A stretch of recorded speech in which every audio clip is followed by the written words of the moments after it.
Irmãos, muito boa noite a todos. Espero que todos estão bem na graça e comunhão do Senhor.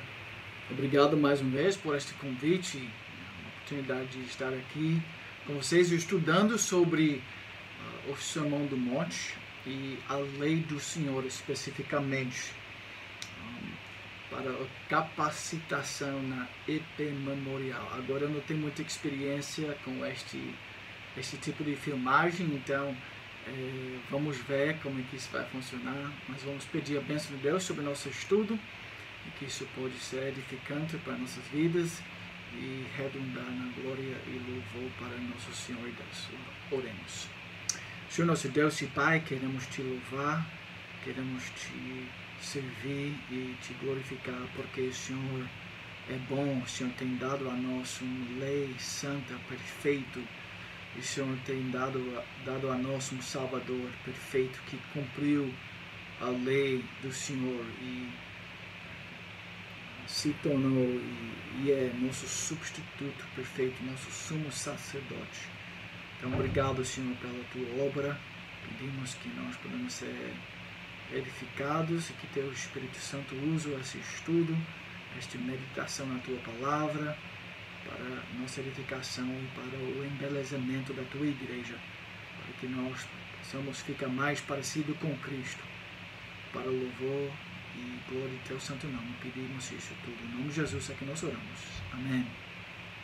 Então, meus irmãos, eu tinha essa tarefa de expor e meditar com vocês sobre Mateus capítulo 5, o Sermão do Monte, mas especificamente nos versículos 17 e 18 e 19 também um pouco. Então eu vou ler em primeiro momento estes versículos para vocês, e eu tenho meu computador bem pertinho de mim aqui, então eu vou ficando olhando aqui nas notas e transmitindo para vocês. Vamos lá, Mateus 5, versículo 17. Não penseis que vim revogar a lei ou os profetas. Jesus falando. Não vim para revogar, vim para cumprir.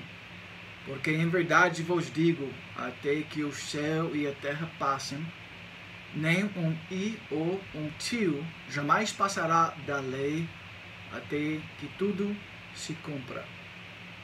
Aquele, pois, que violar um destes mandamentos, posto que dos menores, e assim ensinar aos homens, será considerado mínimo no reino dos céus. Aquele, porém, que os observar e ensinar, esse será considerado grande no reino dos céus. Essa palavra santa, perfeito de nosso Deus. Então vamos tentar ouvir e aprender atentamente.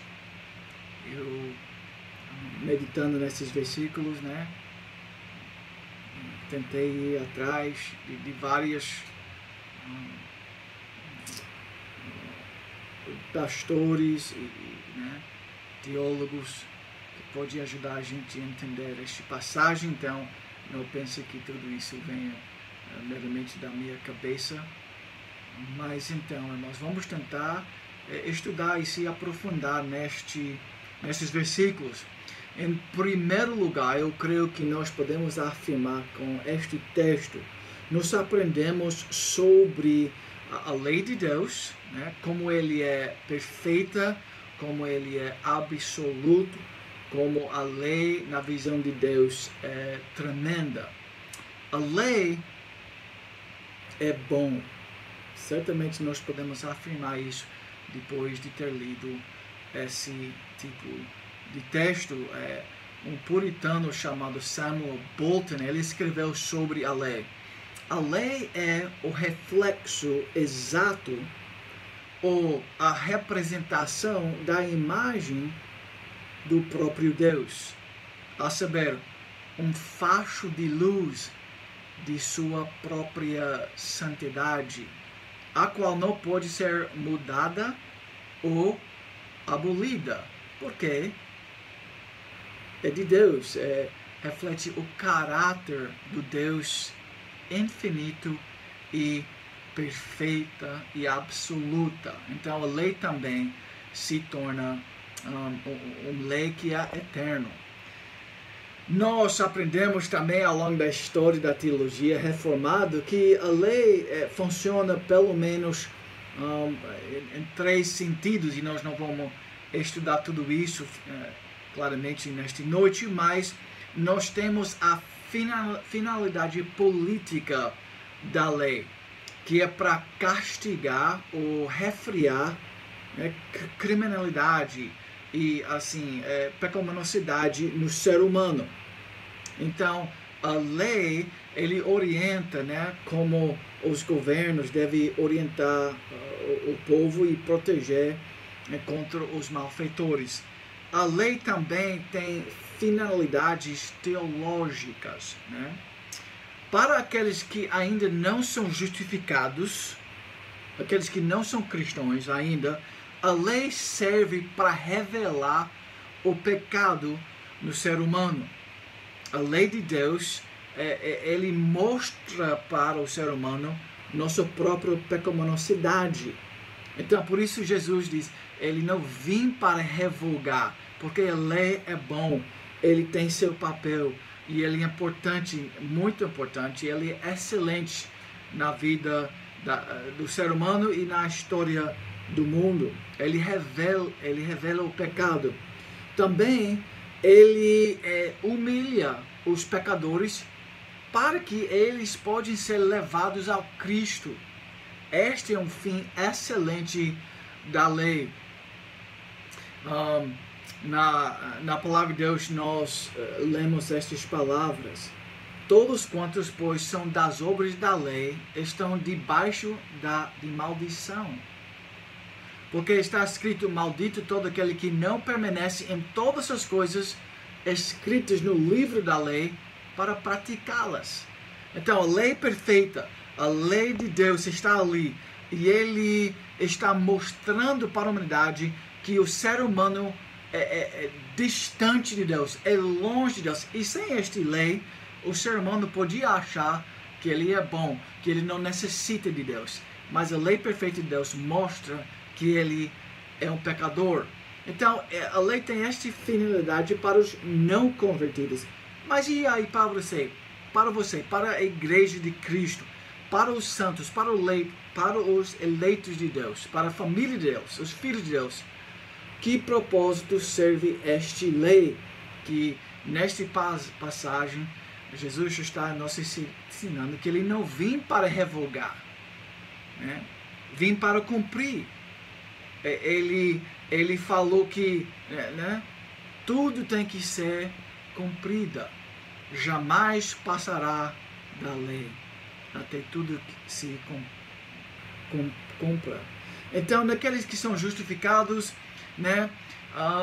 a lei ensina a igreja, os crentes, como viver, como os filhos de Deus. Ele mostra para nós o caminho de santidade. Ele mostra para nós como nós devemos obedecer com gratidão em nossos corações por tudo que o Senhor tem feito. Então, Jesus tem uma visão elevada sobre a lei de Deus, e nós também certamente devemos ter esta visão elevada sobre a lei de Deus.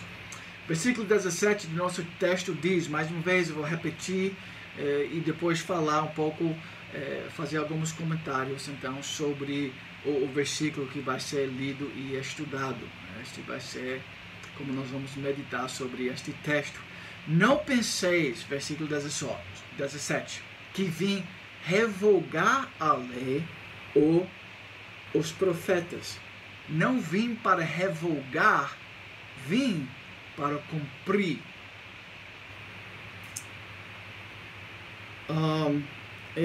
Então, nós como o povo de Deus, mais uma vez, esta ideia que a lei do Senhor, a lei moral, a lei do Velho Testamento, o que os profetas dizem no Velho Testamento, todo o Antigo Testamento, Jesus está afirmando aqui que ele não vem para revogar, vem para cumprir. Quer dizer, tem uma continuidade. A lei é importante para nós. Nós devemos entender os profetas e nós podemos enxergar tudo isso, né, visualizando e entendendo o Cristo como centro de toda a história da redenção, de todo o Velho Testamento.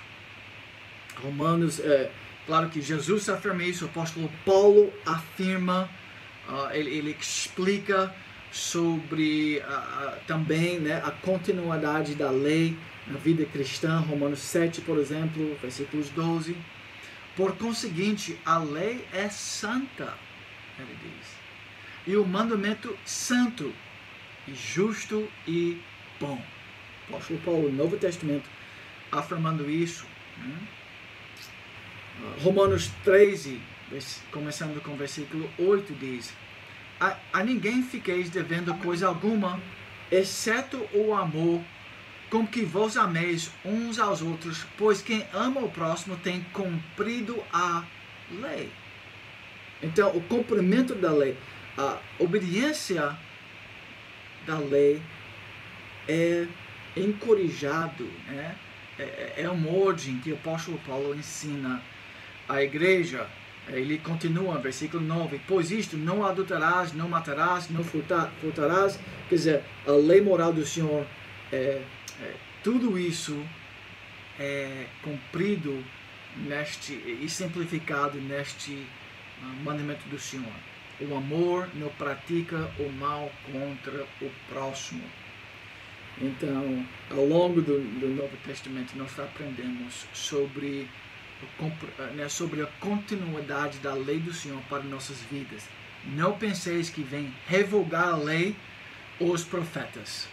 Não vim para revogar, vim para cumprir. Então, esta continuidade da lei deve ser entendido por nós como cristãos também. Nós podíamos ler outras passagens que afirmam, né, que a lei continua a ser uma norma de vida para o povo de Deus, para os eleitos de Deus. Ok.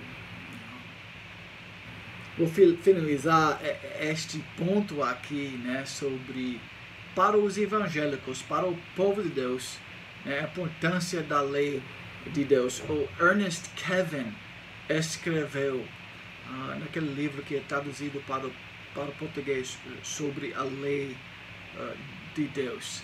Ele escreveu: o papel ocupado pela lei moral de Deus é observável em todas as escolas teológicas, em particular as da linha puritana.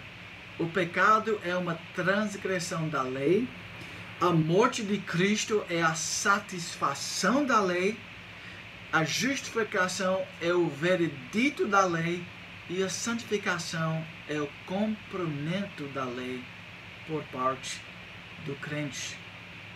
Então, essa é a ideia de obediência, né, da lei para os crentes, para o povo de Deus hoje, na Igreja de Cristo, em 2020. Isto é chamado obediência evangélica. Os cristãos obedecem à lei por gratidão, né, por tudo que Cristo fez no Evangelho. A graça salvadora leva o povo de Deus a voltar para a lei de Deus, para viver de acordo com Ele. Então, do mandamento, do lei do Senhor, como norma de vida, os crentes não estão livres, mas, pelo contrário, por seu livre espírito, estão inclinados e predispostos a prontamente lhe obedecer. Assim, para os regenerados, a lei se torna, por assim dizer, evangelho, a saber, uma lei de liberdade. Uma boa notícia, que nós podemos ter uma vida que agrada ao Senhor, que nós temos a liberdade, nós temos a plenitude de vida, de viver de acordo com os padrões de Deus e viver para a glória de Deus, viver de acordo com a santidade de Deus por causa de nossa salvação. Isso deve sair do nosso coração, esta alegria, como Romanos 12. Nós vamos voltar para esse texto no final, na conclusão, né, que diz: rogo-vos, pois, irmãos, pelas misericórdias de Deus, que vive de acordo com um sacrifício vivo, santo e agradável a Deus, que é nosso culto racional. Pelas misericórdias de Deus, nós devemos viver assim. Então, mais uma vez, o versículo 17 afirma muito sobre a continuidade. Jesus não vem revogar a lei, mas para cumprir, até cumprir em termos do cumprimento da lei na vida do povo de Cristo, os filhos de Deus. Nós somos chamados, o corpo de Cristo. E certamente Cristo, nós vamos ver isso agora, Cristo cumpriu a lei na própria vida dele, e nós, como mãos e olhos e pés e corpo de Cristo, nós também vamos cumprir a lei do Senhor em nossas vidas. Versículo 18 de nosso texto diz assim: porque em verdade vos digo, até que o céu e a terra passem, nem um i ou um tio jamais passará da lei, até que tudo se cumpra. Certamente, analisando estes dois versículos, até que o céu e a terra passam, nem um i ou um tio jamais passará da lei, até que isso tudo se cumpra. Não pensais que vem revogar a lei ou os profetas. Eu venho para cumprir. Qual é a visão de Jesus sobre a lei, então? Certamente aprendemos com este texto que Jesus tinha uma visão elevada de todo o Antigo Testamento. Certamente aqui, quando ele está escrevendo Mateus, só existiu o Velho Testamento. Então, Jesus está falando tudo que está escrito, toda a palavra de Deus, o Antigo Testamento é muito importante. Jesus tinha uma visão elevada das Escrituras. É escrito aqui a lei e os profetas. Os primeiros 5 livros de Moisés muitas vezes são chamados da lei. E os profetas são o resto do Antigo, do Antigo Testamento. Em Pedro nós vimos também essa mesma visão sobre a lei do Senhor, sobre a palavra de Deus. Toda carne é como a erva, e toda sua glória como a flor da erva. Seca-se a erva e cai a sua flor. Quer dizer, o ser humano, e este mundo é passageiro. A palavra do Senhor, porém, permanece eternamente. Esta é a visão de Jesus sobre a palavra de Deus. E eu queria ler para vocês e meditar um pouquinho. Eu tinha um professor no seminário que escreveu sobre a visão de Deus, de Cristo, sobre a palavra de Deus. E quando você pensa em todas as histórias do Velho Testamento, até os milagres que estão ali, o dilúvio, a criação do mundo, em 6 dias, nós temos até a história do Torre de Babel, nós temos a história do dilúvio, acho que eu já falei, nós temos várias histórias do Antigo Testamento, Jonas que entrou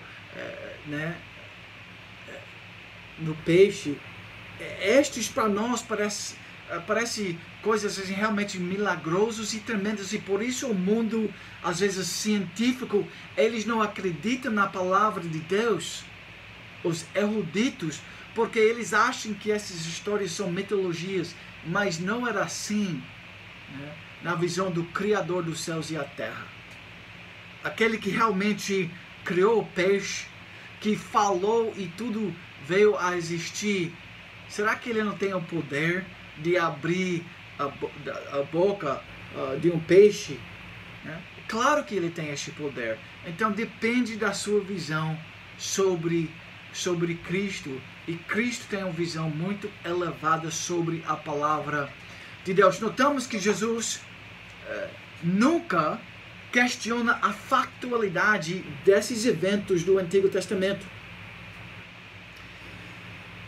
E meu professor continua dizendo: este fato é mais notável porque muitos desses eventos são de natureza milagrosa.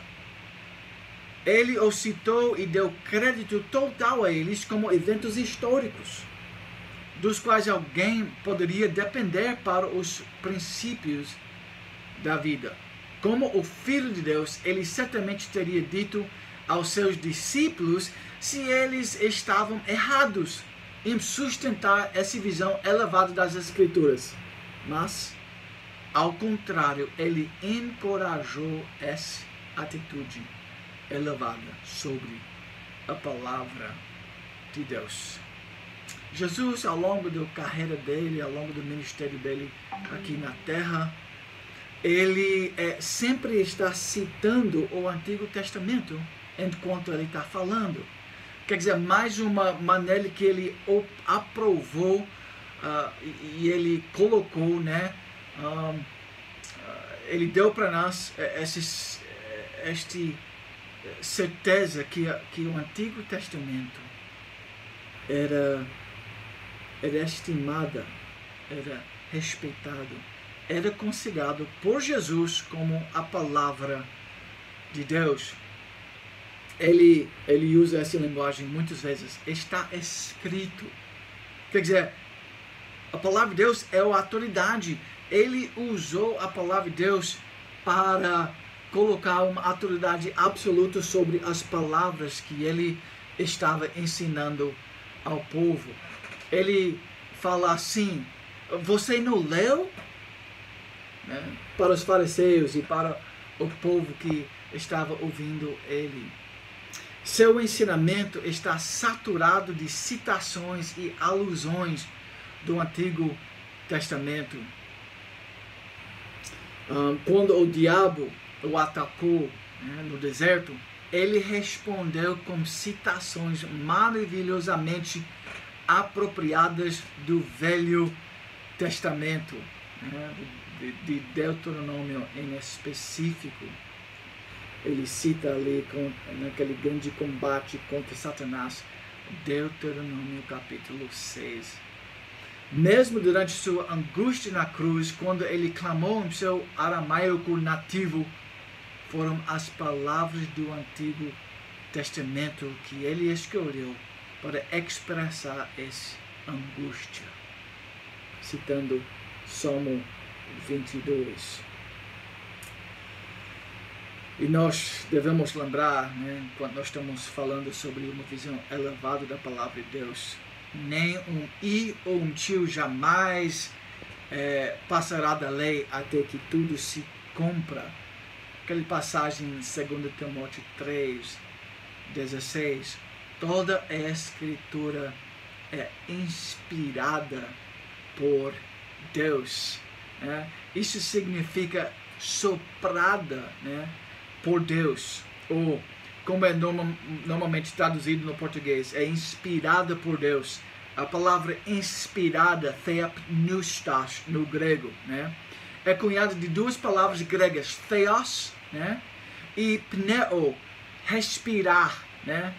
Então, é cheio do sopro de Deus. Então, esta é a visão bíblica da palavra, é a visão que os cristãos devem ter sobre a palavra, e exatamente esta mesma visão que Jesus tinha sobre a palavra de Deus. Vamos voltar para o versículo 17, onde é escrito: não penseis que vim revogar a lei ou os profetas. Não vim para revogar, vim para cumprir. Nós temos falado um pouco sobre aquele texto, mas certamente nós temos muitas verdades aqui para considerar e para meditar, né, e aprender e amar esta verdade O que é que Jesus está dizendo aqui? Nós aprendemos com este versículo que Jesus não está no ministério dele tentando inventar coisas novas. Ele não está tentando ensinar uma nova religião, né? Mas ele está ensinando e cumprindo a lei e os profetas. E ele queria que o povo que estava escutando ele, ele deseja que a igreja entenda que tem uma continuação e ele é o cumprimento de tudo aquilo que veio antes. Seu ministério não estava então em conflito com aquilo que era ensinado pelos profetas, pelo Moisés, nos Salmos e nos livros de todo o Antigo Testamento. Ele vem falando aqui, eu vim, né, para cumprir. Então, ele entendia que ele tinha que ele era o Messias. Ele tinha esta visão sobre ele mesmo, que ele, na pessoa dele, ele vinha para cumprir tudo que é escrito no Velho Testamento. Ele estava plenamente consciente dessa missão messiânica. Você pode estudar aquilo que aquele comentarista chamado Kistemaker tem a dizer sobre isto, né? Maravilhoso o comentário dele, muitos pastores usam ele, né, como uma ajuda para entender o texto, né? E ele faz citações maravilhosas sobre este texto. Eu vou seguir ele um pouco neste momento sobre este versículo 17. Ele reafirma sua completa lealdade aos oráculos sagrados. Cada tipo será substituído pelo seu antítipo. Cada tipo do Velho Testamento será substituído. Cada predição será confirmada. Cada promessa será confirmada. A exigência da lei será plenamente satisfeita. Não penseis que vim revogar a lei ou os profetas. Não vim para revogar, vim para cumprir. Podemos ver isso, por exemplo, em Salmos 22. Pense no ministério de Jesus, pensa nas obras de Jesus e pensa naquilo que foi escrito muitos mil anos antes do ministério de Cristo. Antes da vida, né, antes da encarnação de Jesus aqui na Terra, é escrito sobre ele já no Salmos 22. Só vou trazer à sua memória algumas desses versículos. Ele escreve, primeiro versículo, Deus meu, por que me desamparaste? E claro que vocês estão pensando, mas isso é uma passagem do Novo Testamento. É isto que Jesus falou quando ele estava indo para a cruz. Porque, Pai, tu me abandonaste, desamparaste? Exatamente esta passagem que Jesus, ao longo da vida dele como jovem, ele lia este texto. Então, ele pegou aquele texto e ele entendia que ele é o cumprimento, né, a finalização deste salmo, esse salmo profético que é escrito aqui. Deus meu, por que me desamparastes?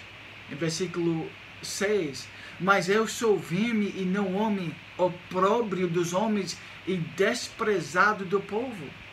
Exatamente isso que Cristo viveu na jornada dele aqui na terra. Todos os que me veem zombam de mim, afrouxam os lábios e meneiam a cabeça. Muitos touros me cercam, diz versículo 12. Fortes touros de Baçã me rodeiam. Contra mim abrem a boca, como faz o leão que despadece e ruge. Derramei-me como água, e todos os meus ossos se desconjuntaram. Aí nós estamos vendo também aqui Cristo no ministério dele. Foi ele, né, que derramou sangue, que derramou água pendurado ali na cruz. Todos os meus ossos se desconjuntaram. Isso certamente está falando sobre os sofrimentos de Cristo, está falando sobre, né, aquilo que aconteceu no Velho Testamento, quando, né, o sumo sacerdote, quando ele liberou, né, aquele animal escapatório, né? E se me perdoa se eu não estou fazendo a tradução perfeita na minha mente, trazendo de inglês para português, mas tinha um animal que era liberto ali. E os pecados do povo, né, na simbologia, eram colocados sobre aquele animal, e ele saiu do campo e ele era comido, né? Ele se tornou, né, como este salmo está falando, o leão abre, né, a boca, né, contra mim, foi devorado, né? E exatamente isso, mais uma vez, Cristo, aconteceu com Cristo ali no cruz. No versículo 27 de Salmo 22, lembrar-se ao Sião do Senhor, e a ele se converterão os confins da terra. Perante ele se prostrarão todas as famílias das nações. E aonde é que isso aconteceu? Na obra, né, de Cristo, na salvação de Cristo, na mensagem de Cristo. Agora aberto para todas as nações. E hoje nós estamos eleitos, nós temos uma igreja de Cristo, um povo em todas as partes, em todas as nações, até aqui no Brasil, nos Estados Unidos e em muitos outros lugares. Então, nós estamos vendo que Cristo, então, ele tinha esta consciência, né, sobre ele mesmo, a pessoa dele, e como ele tinha esta missão de cumprir a própria lei do Senhor. Que o Velho Testamento, a lei e os profetas estavam falando acerca da vida e do ministério messiânico dele mesmo. Nós ouvimos em 2 Coríntios 1:20, aquele passagem tão famoso, né? Porque quantas são as promessas de Deus, até as promessas do Antigo Testamento, né?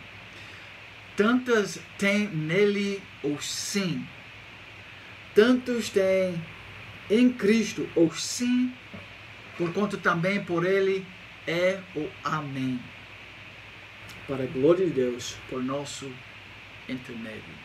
Então Jesus, em sua vida, ele cumpriu os tipos e sombras que existiam no Antigo Testamento. No Novo Testamento, em Mateus, por exemplo, nós lembramos que Jesus foi ao templo, né, todos os dias. Versículo 56 de capítulo 25 de Mateus. Todos os dias no templo eu me assentava, ensinando, e não me prendestes. Tudo isto, porém, aconteceu para que se cumprissem as escrituras dos profetas. Então os discípulos todos deixando-o fugiram. Mas, mais uma vez, algumas passagens que falam exatamente sobre este ponto, né? Que Cristo não veio para revogar a lei ou os profetas. Não vem para revogar, vem para cumprir aquilo que a Escritura já falou sobre ele. Em Lucas 18:31 nós lemos Tomando consigo os 12, disse-lhe Jesus: eis que subimos para Jerusalém, e vai cumprir-se ali tudo quanto está escrito por intermédio dos profetas no tocante ao Filho do Homem. Pois será ele entregue aos gentios, escarnecido, ultrajado e cuspido, e depois de o açoitarem, tirar-lhe a vida, mas ao terceiro dia ressuscitará. Como é que, aonde ele aprendeu sobre isto? Ele aprendeu sobre o próprio ministério dele, meditando e entendendo apropriadamente aquilo que a lei e os profetas falavam. E Lucas 24, mais uma afirmação disto, versículos 25 e 27, eu só vou ler versículo 27, certamente você já conhece essa passagem. Jesus está ali, com os discípulos, e começando, diz versículo 27, por Moisés, descorrendo por todos os profetas, expunha-lhes o que a seu respeito constava em todas as Escrituras.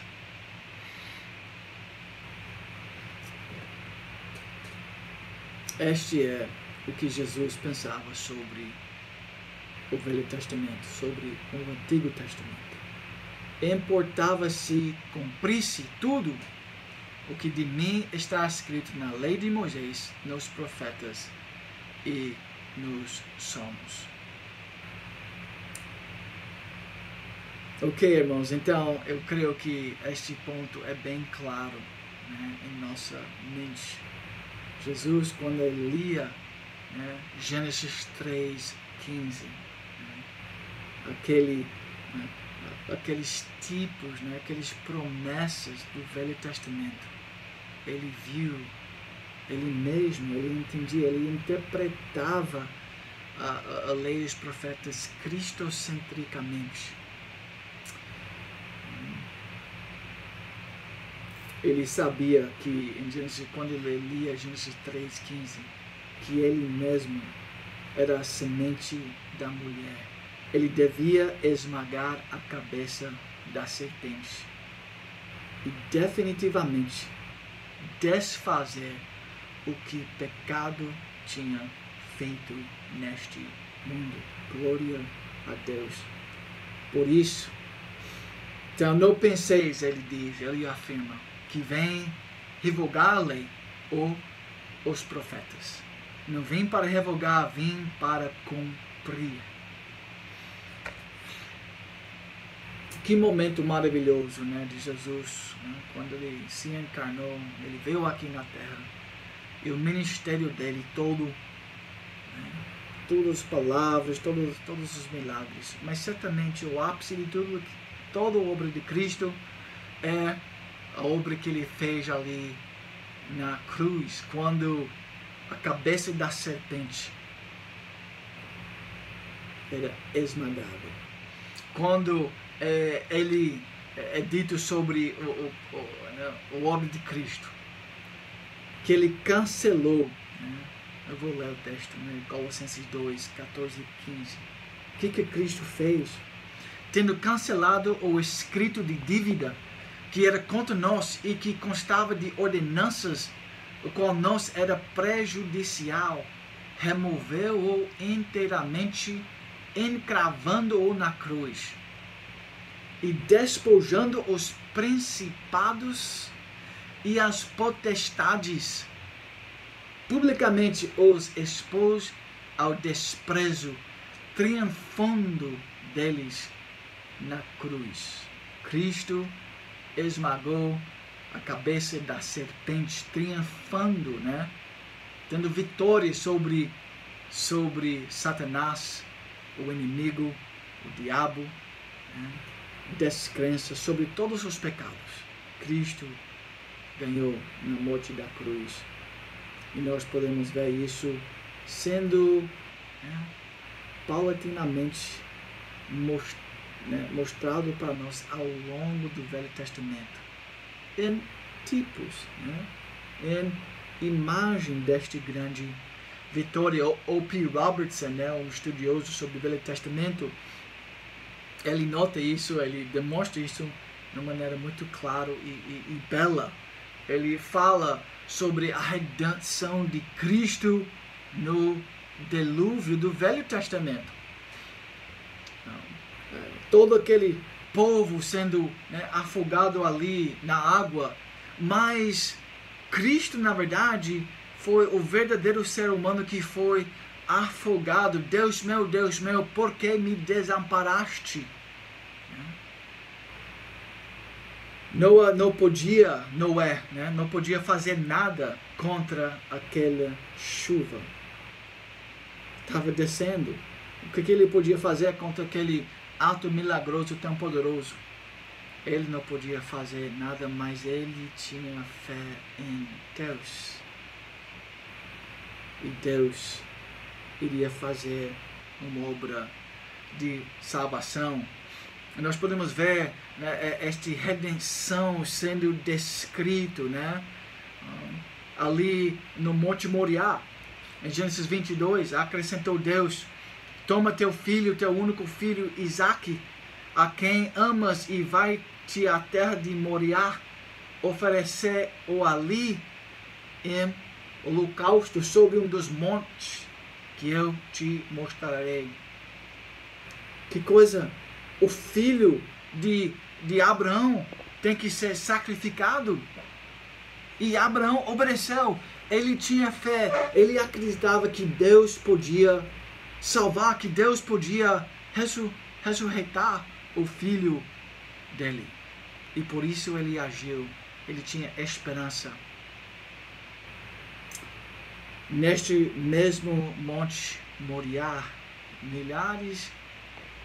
por milhares de anos, Salomão construiu seu templo ali no Monte Moriá, no mesmo local onde Isaac foi sacrificado, oferecido, né? Cerca de 1000 anos, os sacrifícios do povo de Deus em Israel foram, né, colocados ali naquele monte, no templo de Salomão. O sacrifício que Abraão estava disposto a fazer, ele foi lá para sacrificar o filho dele. Aquele sacrifício que Abraão estava disposto a fazer, ele não tinha que fazer. Porque Jesus, ele não vinha revogar a lei ou os profetas. Não vim para revogar, vim para cumprir. Ele cumpriu todo aquele sistema sacrificial. E ele mesmo, aquele sacrifício que Abraão estava disposto a fazer, Deus, ele mesmo, se encarnando, ele fez. O Filho, segunda pessoa da Trindade, ele fez este sacrifício por nós. Jesus é o Cordeiro de Deus que tira o pecado do mundo. Aqueles sacrifícios não podia fazer uma salvação eterna, mas eles estavam apontando para o Cordeiro perfeito, o sangue perfeito de Deus encarnado. Exatamente isso que Jesus fez na vida, no ministério e na obra da cruz, na obra da salvação, da ressurreição dele, onde a vitória total foi garantido para ele e para todos nós que estão unidos a ele. Então, se você não está unido a Cristo, fuja para ele hoje, porque ele é a salvação do mundo. O que mais nós podemos afirmar sobre este texto, né? Tem tantos textos, mas nós devemos lembrar que a salvação não veio então pelo nosso esforço, pela nossa obediência pessoal da lei do Senhor, porque se ele dependia de nós, certamente nenhum de nós iria estar vivo. A salvação, na verdade, é pelo esforço e pelo trabalho de Jesus. A obediência de Cristo. Segundo Adão, Cristo cumpriu perfeitamente as exigências da lei e adquiriu todas as bênçãos que envolvem a salvação. A vida perfeita, a morte sacrificial, sepultamento e ressurreição de Cristo. Tudo isso Ele fez por nós. E por isso Ele é nosso Rei. Nós já temos falado sobre o ministério sacerdotal, o sumo sacerdote, que cuidava de todo aquele sistema sacrificial. Ele cumpriu todo aquele sistema. Ele é o cumprimento da lei. Ele é o cumprimento dos profetas. Ele é o Messias prometida. Ele fala, ele explica. Ele é o verdadeiro intérprete da lei do Senhor, o intérprete autoritativa. Até em Mateus capítulo 5, nós estamos ouvindo a interpretação perfeita, autoritativa de Cristo sobre a lei do Senhor. E também nós aprendemos com toda essa vitória, que Cristo é o cumprimento daquele ofício real. Ele é nosso Rei. Ele quem conquistou a paz para toda a eternidade. Ele derrotou todos os nossos inimigos, Satanás e as trevas e o pecado, por causa do nosso grande Rei, que foi a batalha para nós. Ele é vitorioso. Então ele cumpriu o Antigo Testamento com respeito ao seu governo real, por meio do qual libertou seu povo do poder do inimigo e governa sobre eles como um Rei eterno. Glória a Deus por isso. Voltando, e nós estamos chegando perto do fim, meus irmãos, desse estudo, mas versículo 18 mais uma vez, tem algumas palavras que talvez devem ser esclarecidas um pouco. Versículo 18 diz: porque em verdade vos digo, até que o céu e a terra passam, nem um i ou um tio jamais passará da lei, até que tudo se cumpra. Tio, nosso professor Hoxima, mais uma vez, diz: este significa um ínfimo sinal recurvo que distingue uma letra hebraica de outro. Nem mesmo no menor aspecto do Antigo Testamento deixará de se cumprir. Que mais? E como é que nós podemos finalizar esse estudo sobre essas palavras tão maravilhosas sobre o ofício, sobre o trabalho, sobre a salvação de Jesus Cristo, sobre como Ele é o cumprimento da lei e os profetas. Aprendemos, finalmente, que Jesus cumpriu a lei para que pudéssemos ser salvos e Deus ser louvado.